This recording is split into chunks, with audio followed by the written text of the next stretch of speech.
So Dr. Kiana Good, she serves as the Assistant Commissioner for Adult Education with the Technical College System of Georgia. In this capacity, Dr. Good leads the TCSG Office of Adult Education, which administers federal adult education grants, provides adult education training programs for approximately 50,000 Georgia citizens, and supports local adult literacy community groups throughout the state. In addition, the Office of Adult Education is responsible for the administration of all of Georgia's GED testing and awards the high school equivalency credential. Prior to assuming the Assistant Commissioner position, Dr. Good served as the Executive Director of Georgia Governor's Office of Student Achievement. She was appointed to that position by former Governor Nathan Deal and served from January 2018 until her current appointment.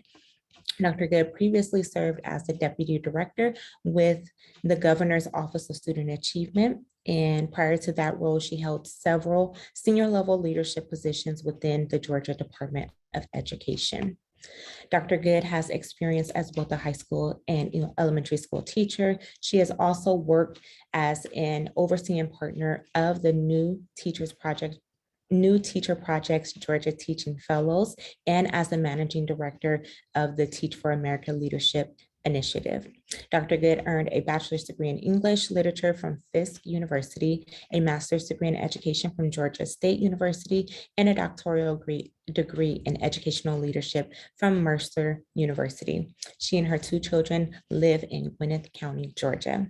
So I will now press it to Dr. Good, who will get us started with our plenary address. Dr. Good. Thank you so much, Veronica. I am going to go ahead and pop my PowerPoint on the screen. I hope that you all can see it. And I just cannot convey how excited I am to be with you today. Thank you all. I'm going to make sure that you can see it in presentation mode. And we practiced, I promise we did. So you would just select from current slide or from Perfect. beginning. Yeah. Thank you. Oh, and then go back. So thank you all for having me with you here today at your Reimagining Adult Education Summit. I am thrilled to have this opportunity because I am the biggest fan of adult education instructors, local program providers, and the students that we have the deep honor and privilege to serve.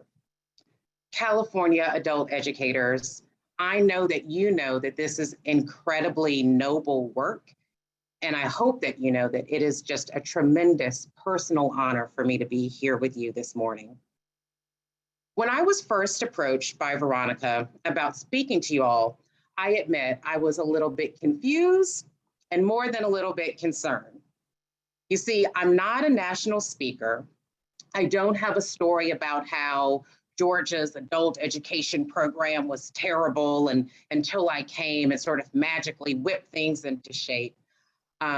I am not a national author, and I certainly am not an expert on how you take a student who comes in at ABE level 1 and you can move them to ABE level 5 in a matter of 2 weeks. But what I am is deeply passionate about this work, and I know you share my passion. I am really, really excited about working collaboratively with educators to ensure that we are doing our work in the most effective and equitable manner. I am incredibly proud of the work that we have done in Georgia with adult education, and I am perhaps naively optimistic about where we can go as a field to address poverty in ways that I don't think we have yet adequately grappled with. I am also just really hungry to engage in conversations with you all about how we can move forward as a field to grapple with the loss and trauma that we have all endured for almost 2 years now, so that we can get to a place where we are collectively reimagining what's possible within the whole of adult education. So that's our high school equivalency pathway students, our English language learners, students who come to us with multiple disabilities that they may or may not disclose, and students who have been persistently unemployed. I have spent the majority of my working life in the K-12 space. You heard Veronica mention that I had the deep privilege to work as both a high school teacher and an elementary school teacher. I did that in Houston, Texas. And I've also had these stints with national nonprofits. I've worked as an administrator with various state agencies.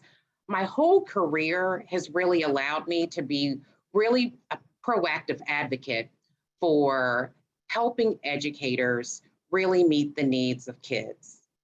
And for me, when I say kids, it's really clear, bright line, all kids.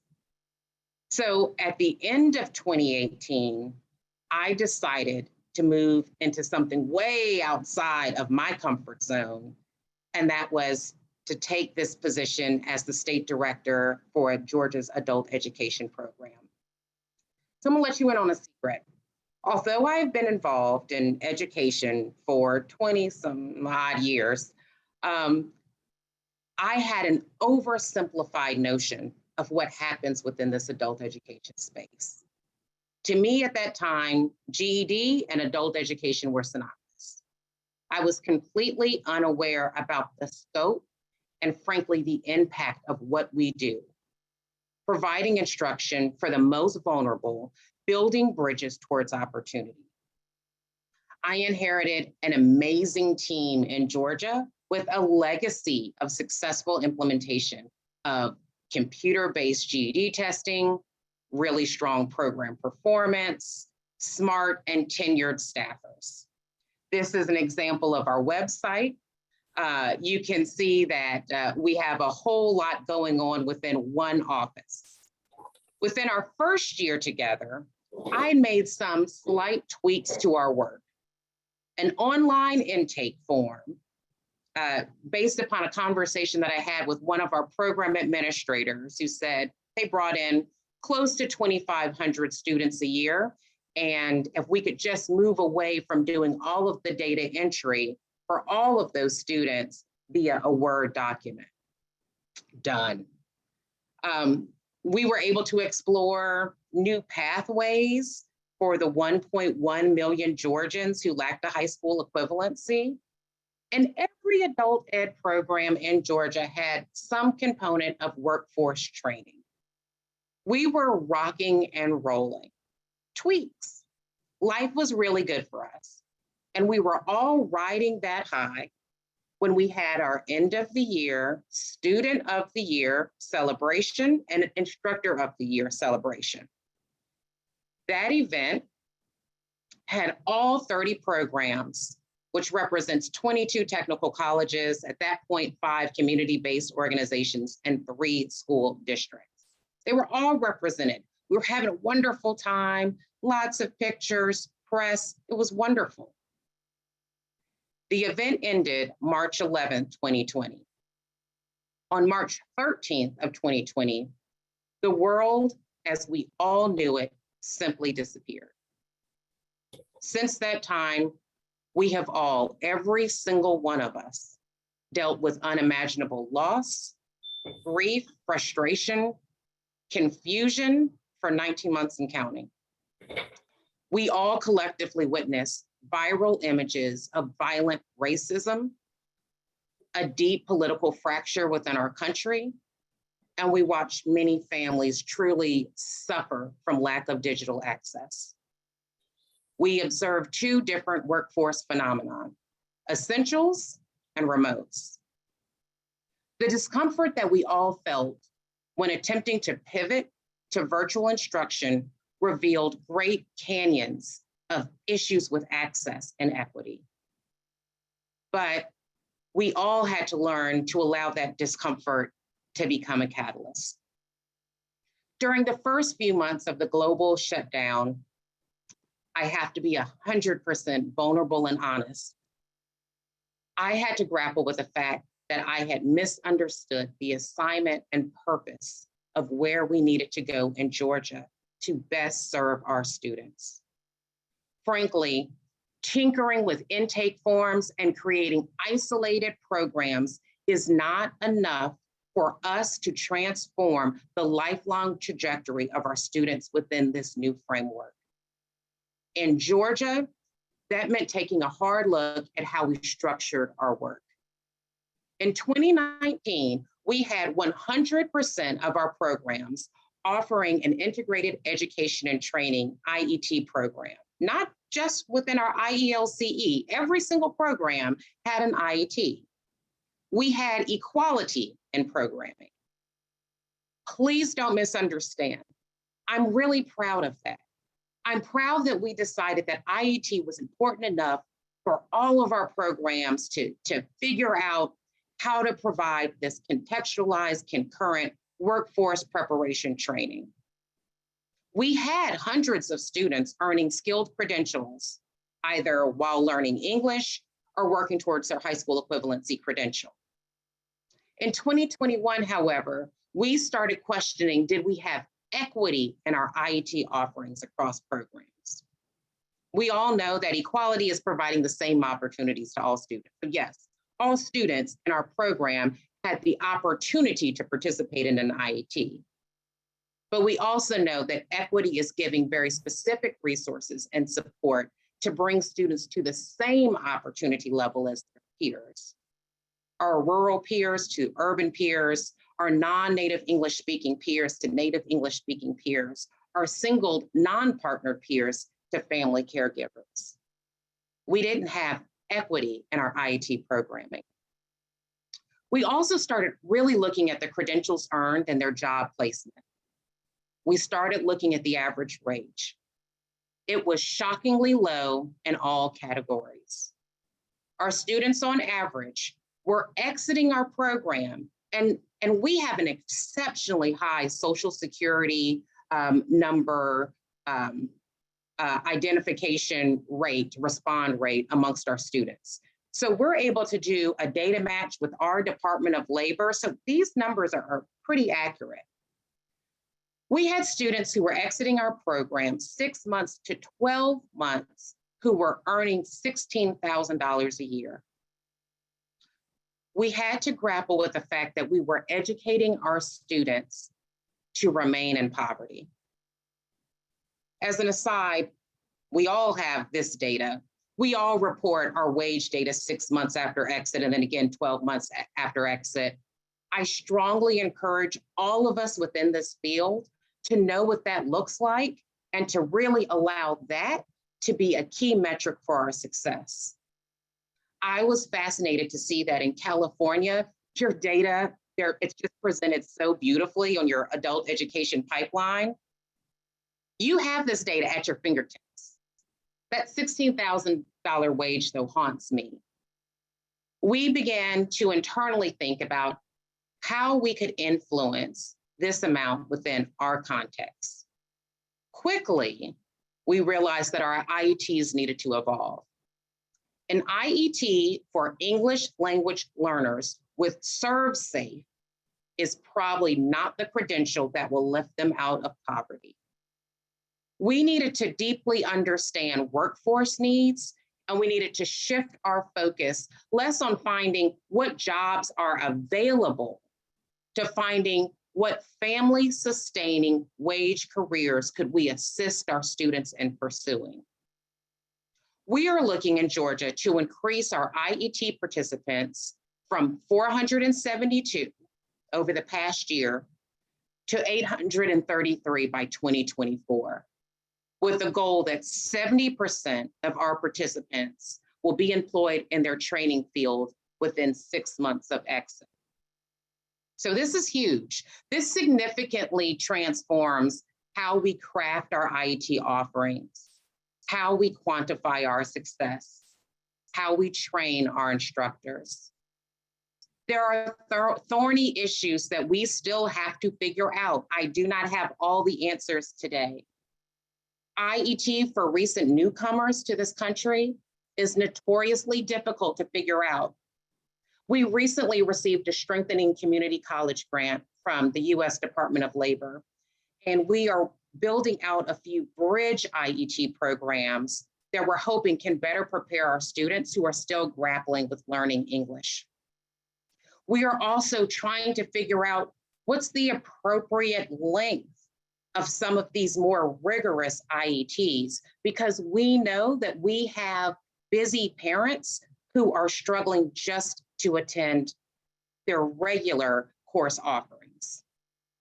And so that means we need to explore what digital opportunities exist, particularly for our upper level ABE and ASE students. Perhaps it's CompTIA. What's the flexibility that we can tap into that's just inherent in an online course offering? I am incredibly fortunate to lead a team that is just as passionate about IET as I am, but I'm also just as lucky that I sit within a larger organization, the Technical College System of Georgia, that really pushes IET and sees its potential to revolutionize adult education in our state. And I'm grateful that they grant me grace, that they know we are in the process of extreme innovation, and I might not have a perfect solution for all 40 to 50,000 of our adult learners. I know that in California, you all serve almost 800,000 students. So I know that there's additional context and nuance that I might not be aware of. Another area, again, where we all have data is around high school equivalency and post-secondary education or other training opportunities. We know the future of work, not in America, but around the globe, demands digital skills and ongoing online skills training. In Georgia, we had to first look at our HSE numbers. We were a GED only state for about 1,000 years. Seriously, I'm literally well over 70 years. At the beginning of 2020, we launched additional offerings.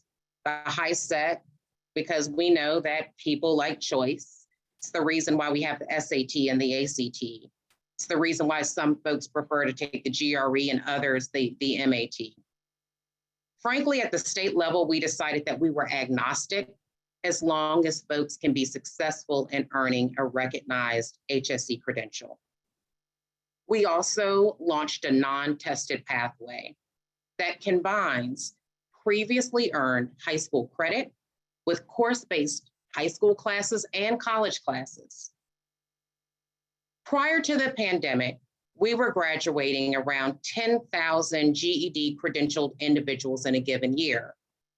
Remember, in Georgia, we have well over 1 million individuals who lack a high school equivalency or a high school diploma. We had to accept that having just one offering wasn't going to close that gap. We needed to do things differently. One of the statistics that I found really interesting, just kind of playing around in your own data, is that with your 2019, 2020, your statewide estimate of HSE graduates is around 3% of your total NRS numbers, which of course is impacted by the pandemic, but over the previous 2 years, it's around 4%. Trust me, I'm saying this without judgment, but it's something I feel that we strongly, as a field, need to put a stake in the ground around. We know that measurable skill gains can also be earned through high school equivalency completion, but we found that many of our programs were holding students from testing because they wanted to earn that EFL, they wanted to earn it from pre and post testing. They were literally holding students back. When we started looking at post-secondary, we know that some of our students gravitate towards traditional degrees, and for many, increasingly, they're looking at micro-credentials that are stackable. This was an area where we really had to challenge ourselves. We really weren't in the space of post-secondary, and it's an area where we needed to grapple with our own statistics. What does that transition look like? We had to understand the number, but we also had to understand how, if at all, were we influencing the number? And then we had to think through strategies that would allow us to grow that number. We do know that moving to post-secondary is exceptionally difficult if you're a parent. So over the past 12 months, we started exploring partnerships around wraparound supports in a very different manner. We are the proud recipients of a 2-gen post-secondary grant with the Aspen Foundation, which is part of, it's the Ascend Aspen Foundation. This grant allows us to focus on our student parents, not just single parents, not just single mothers, student parents who are in any type of adult education program. So that we're looking at the policy that impacts our students, and we're trying to remove those barriers at both the state and the local level. We want to ensure that we are helping our students not only engage in this post-secondary education, but we want them to be retained and ultimately to graduate. We sought this particular grant opportunity because it was personal. As a working mother, augmenting my children's education when they became remote learners, it was incredibly difficult. It was difficult for my children, and it was very difficult for me. And I'm an educator. I'm also completely cognizant that I have a tremendous amount of social capital and privilege. So many of our families enrolled in adult education, you know this, they struggle with childcare. They struggle with assisting their school-age children with multiple digital platforms and perhaps one device, and perhaps that device was a cell phone. They struggled with navigating how to prioritize their own educational journey amidst all of this challenge. That struggle led us to the most difficult year in Georgia with respect to retention. You know that for your programs, you probably saw that NRS number just sink. Know that we saw that number sink nationally.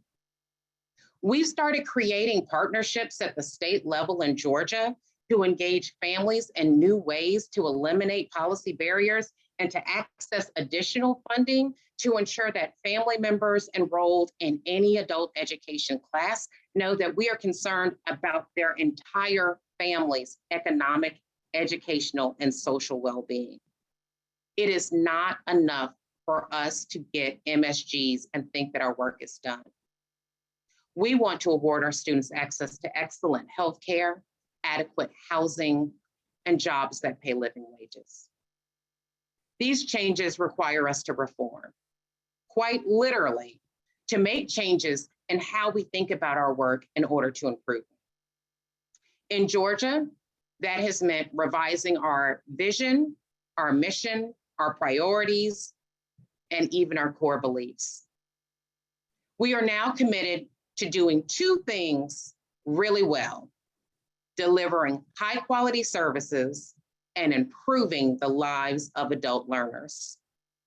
We're also committed to being focused on access for all, regardless of zip code, exemplifying integrity, being deeply knowledgeable about our work and the field, and we are on fire about pursuing excellence through innovation and collaboration.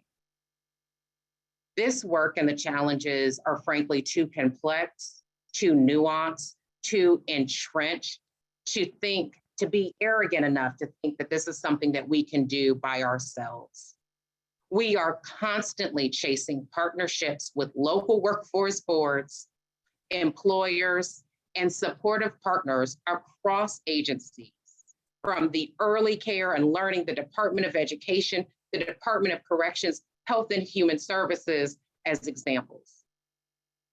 Leaders and stakeholders involved in working with our most vulnerable have to be about the business of analyzing our data. We have to be about the business of letting the data speak and tell the story of how we're performing. We have to take off any sort of personal feelings and personal assumptions about what is and isn't effective. And we have to be unafraid to address the practices, policies, and procedures at all levels so that we can best support our learners. I mentioned to Veronica, there's no way that I could speak 30 minutes, so I'm almost at the end. I am now unapologetically about the business of ensuring that every learner in an adult education program in Georgia has everything that they need to be successful in their life journey. And I say that, again, I mentioned, I perhaps am naively optimistic, but I really truly believe that this future state is possible. The issue of digital illiteracy, generational poverty, and lack of critical access, I have to believe it's not intractable, because I know that adult educators have always had a transformative impact on every learner that they encounter. It's time. It's time for us to reform. It's time for us to reimagine. It's time for us to reignite. I am so deeply grateful for the work that you do. And I know that this future state is possible because you are here doing it. Thank you.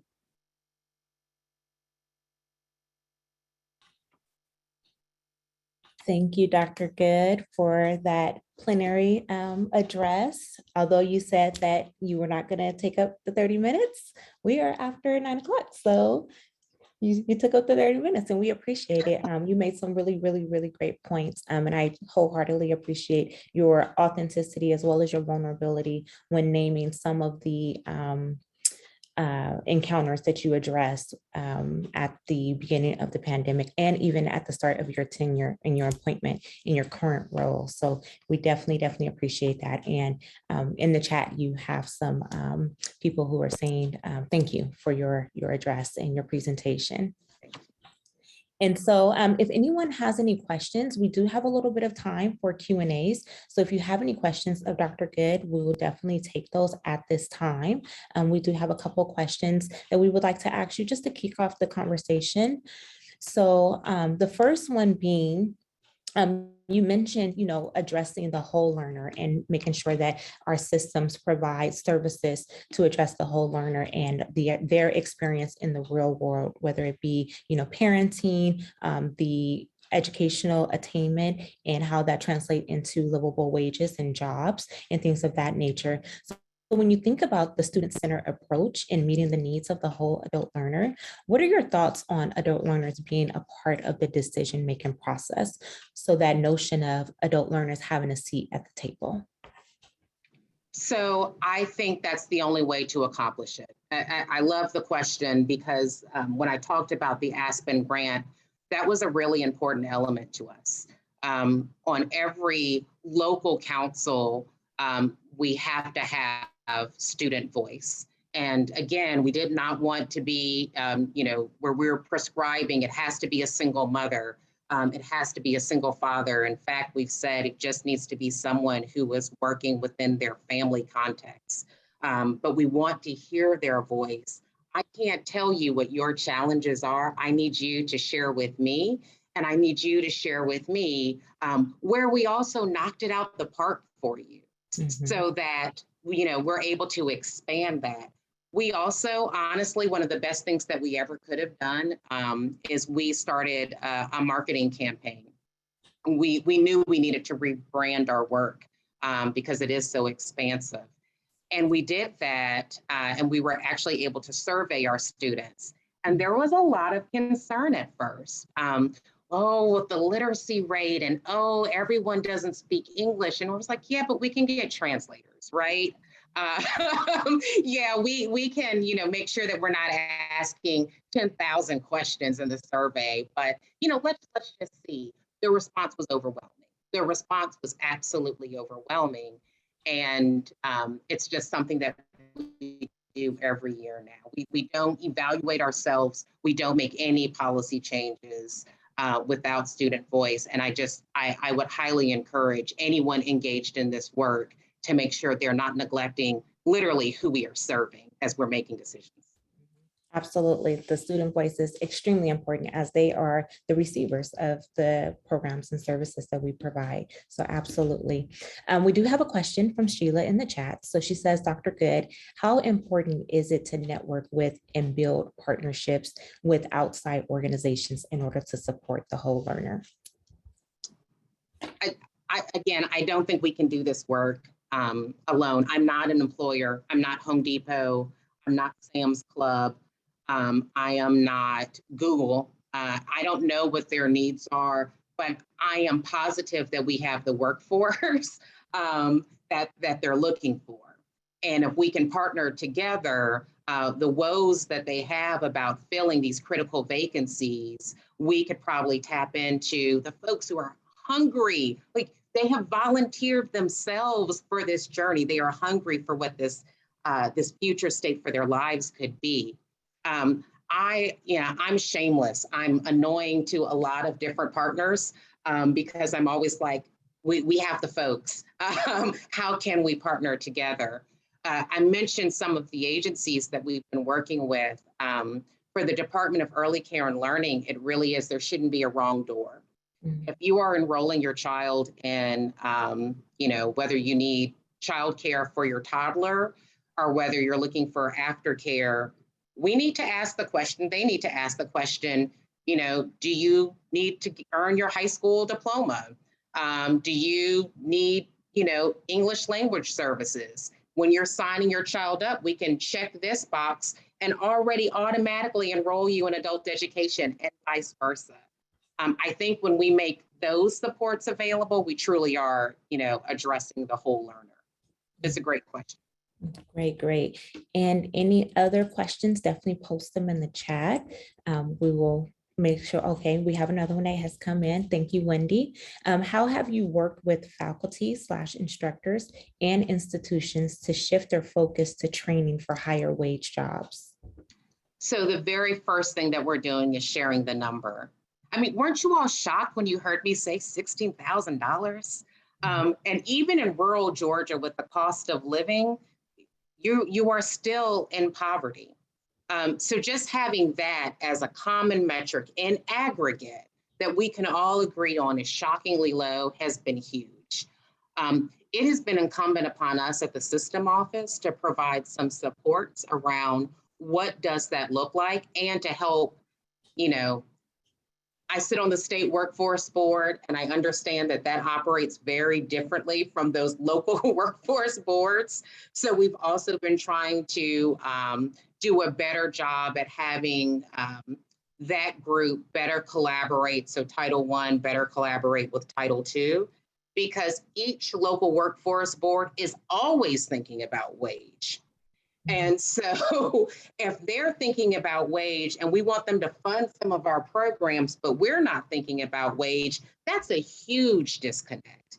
So we've had to do quite a bit of training. We're going to continue to do quite a bit of training so that we're all thinking about, okay, if I'm constructing this IET, it really does need to be in the context of what do you need to live in a way that you can afford an automobile, that you can afford groceries, that you can afford adequate housing. And it's, I'm not knocking ServSafe. Don't misunderstand me. But having a credential in ServSafe isn't going to allow you those aspects. It's also not necessarily a bridge to move forward. So yes, I see in the chat, a family living wage in San Francisco is over $100,000. Like, that's shocking, right? But if your average wage right now, and I think in California, again, aggregate, knowing that there are extremes on either end, it's around $25,000. Like, we have to grapple with what that means, and that's after exit. That's after exit. Absolutely. Thank you for that. And then we have another question from Ryan. Dr. Good, thank you for all of your comments today. Have you done any work in the area of supporting student motivation and persistence? And if so, what strategies are you deploying? So we have always had a career service specialist, and they have been tasked with really working with our adult students to ensure that we're addressing some of those barriers. I will say, one person who might be working with thousands of students is probably not the best strategy.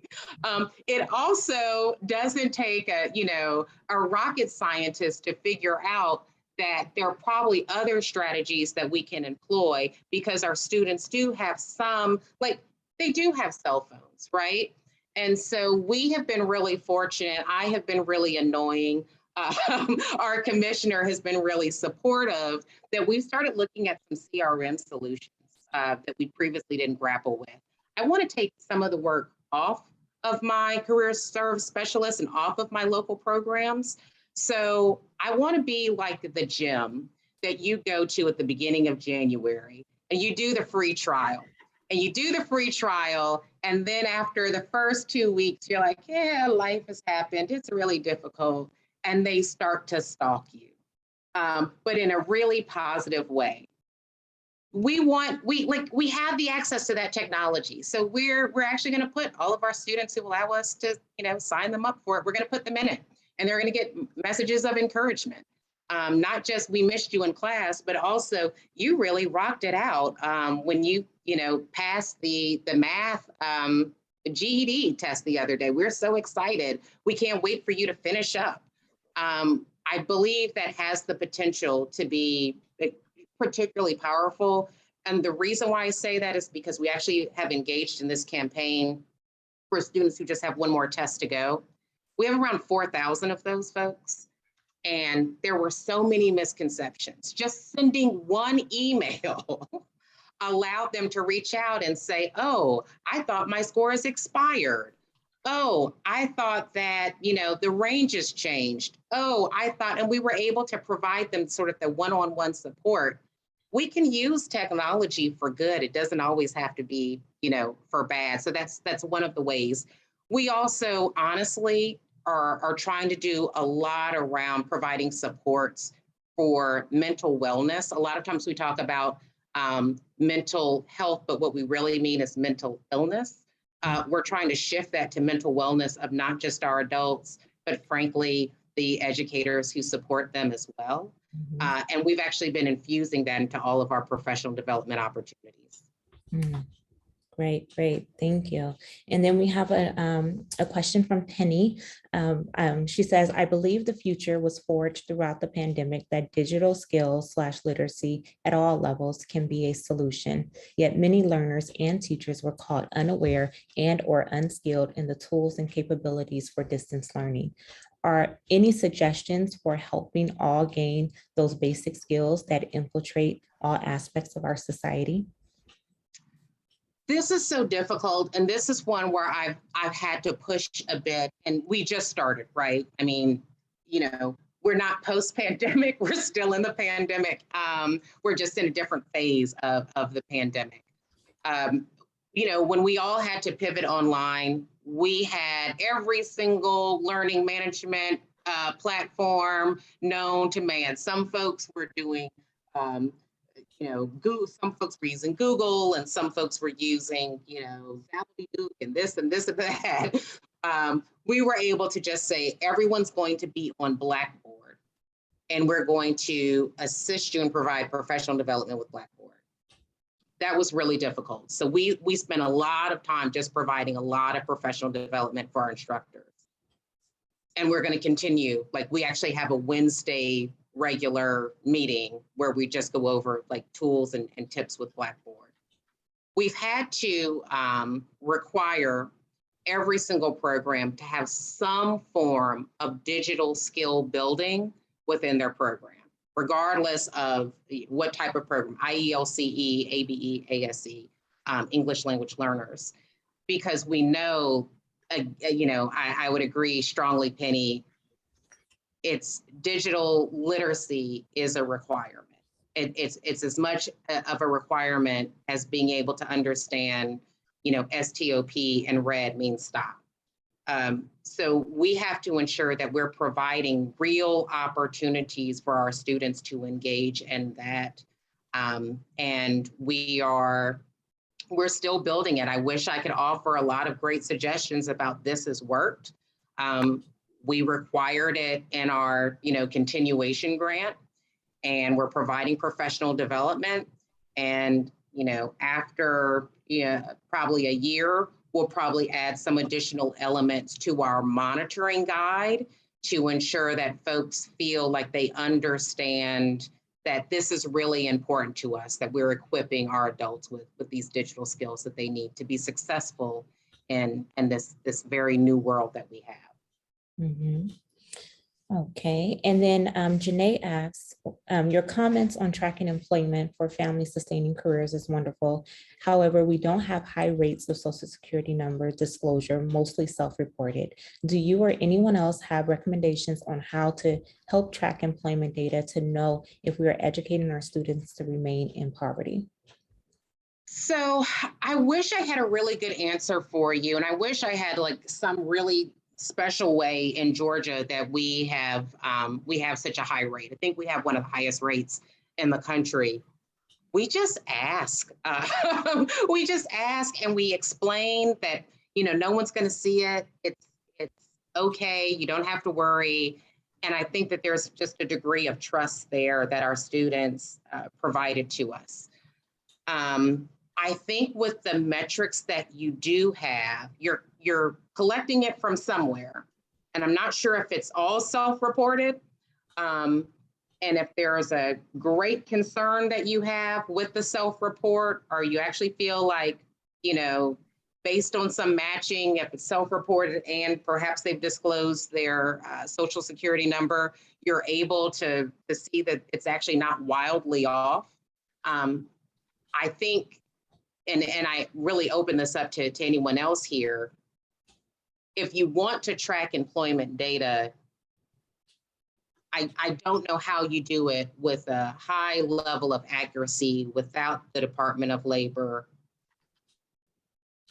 And even within that, we do have some areas where it's completely self-disclosed. Are you a single parent? And for whatever reason, we have students who don't feel completely comfortable. So the statistic is just like kind of laughably low. We've started having conversations with other agencies about perhaps we can do some additional data match with TANF and the child care subsidy in Georgia, that's CAPS, so that we can do some additional matches there. So, that's probably a terrible answer. But I just don't have a good one beyond. We've just been very fortunate in Georgia that we have such a high rate. Okay, and Cecilia has offered when they register students by phone, they ask, and if they don't have one, they move on. And then when they come in to test, they have them sign the form to keep the number confidential. So that's a suggestion being offered to you, Janae. Any other questions that you would like to ask of Dr. Good? We have a few more minutes. Ryan has asked, adult education in California has a major political element, as many adult education programs need to keep local and statewide politicians informed to sustain and hopefully increase funding. Is that a phenomenon in Georgia? And if so, what are your efforts and strategies in that arena? Beautiful question. So you heard from my bio that that's the world I've been in for some time.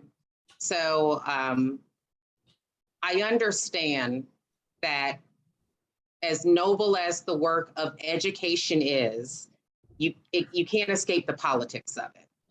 Mm-hmm. I think adult education has the ability to be so incredibly transformative on so many levels, but we remain persistently as the best kept secret. No one knows what we do. No one knows what we do.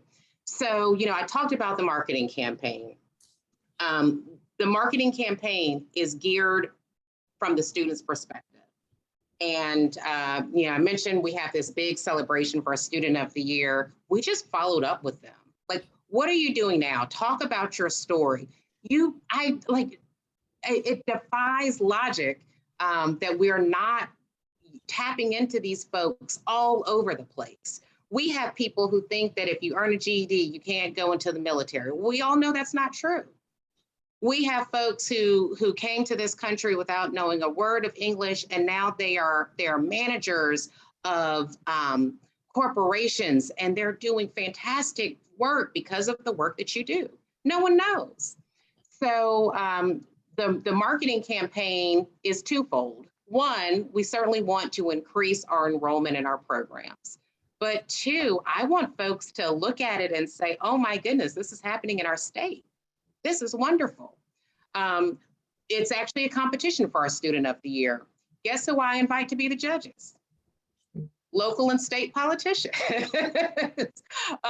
Because hearing the stories from the students themselves, when they're going into budget meetings, they're much more able to articulate the need for the work that we do. And I'm not above, sort of shamelessly plugging that we offer these programs free of charge for thousands of folks, regardless of disability, regardless of home situation. We provide lots of wraparound supports, and we do it to the tune of, in Georgia, far less than $1,000 per student. That's very powerful. We are just a good bargain for state politicians, but they don't know because, frankly, we don't tell them often enough. And they change. So even if we tell them 1 year, we probably have to tell a whole new bunch a couple of years later. Mm-hmm, mm-hmm. Absolutely. Absolutely. So Sophia says that that's her mantra too, that adult education is a hidden gem and that she's constantly reminding people, stakeholders, agencies, and anyone of what adult education is all about.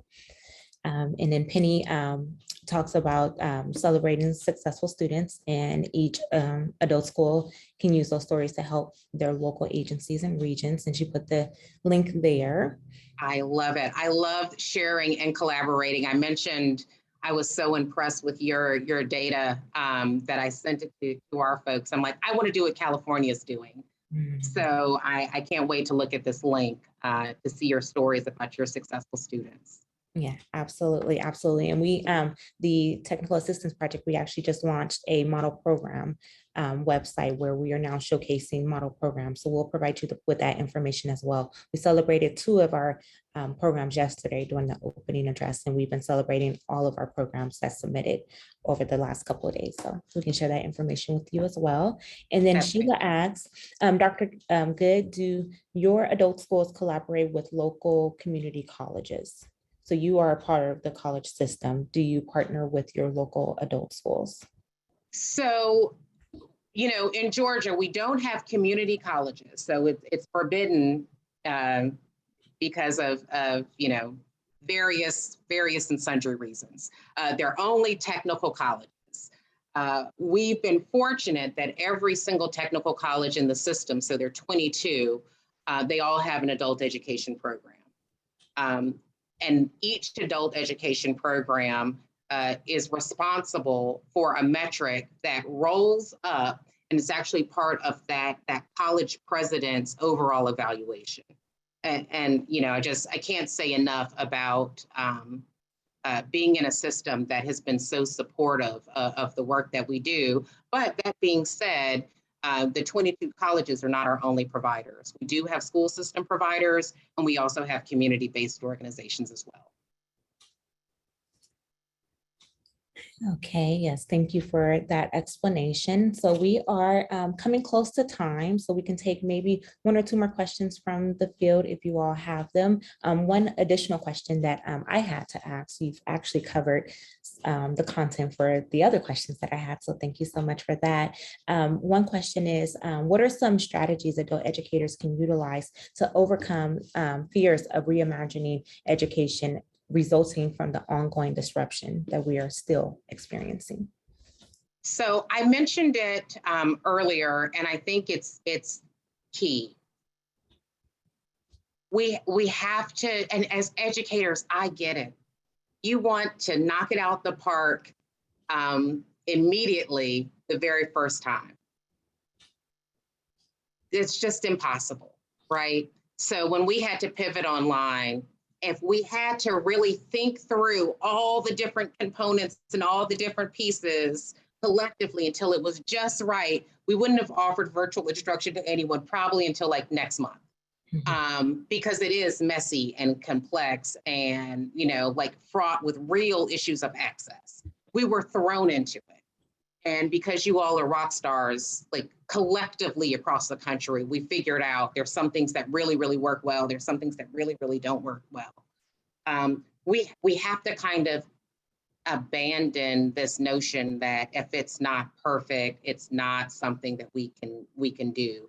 Or if there's not a blueprint that we can look to, or a publisher has, like this curriculum already built out, we really can't do it until then. To reimagine this, you just have to tap into your own brilliance, your own heart, the areas that, I can see some of your faces. And when I've said some things, I've seen like you all nodding, right? Like there's some of these things you just kind of know intuitively. I think we just have to experiment and we have to iterate, and then we have to really reflect on what's coming back.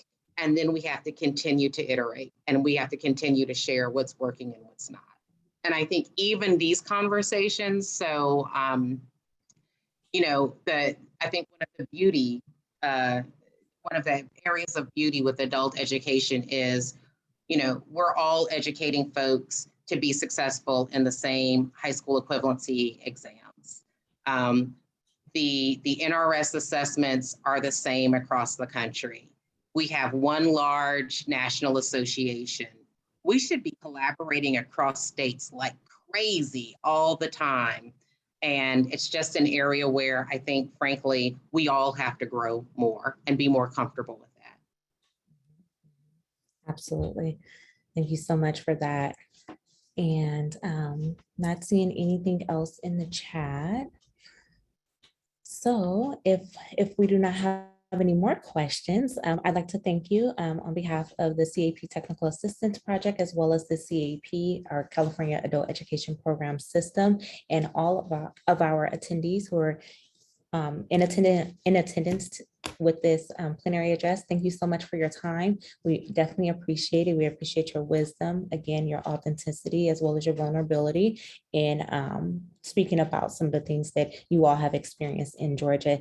And I agree, the cross collaboration across state lines is extremely important, which is why I thought that it was important to reach out to you. So a practitioner who is in the work and doing it as well. So it was very important to us that we saw that through. So yes, thank you so much for your time. We appreciate it. And if no one has anything else, we'll go ahead and close. Our next set of breakout sessions start at 10 o'clock a.m. So as you utilize this 30-minute break, definitely take a break, stretch, move around, re-energize yourself. Hopefully this plenary address re-energizes you. I know it re-energized me as I prepare for our next session. And we'll see you all at 10. Be sure to stop by our exhibit hall, post on social media what you thought about today's session, use our hashtags. We'll be able to share that information with Dr. Good if we, have any great thoughts in there that she should be recognizing. And yeah, we'll see everybody back at 10 o'clock a.m. Thank you again, Dr. Good, and safe travels back. Thank you very much. All right. Thanks, everyone. Have a great rest of your summit. Thank you.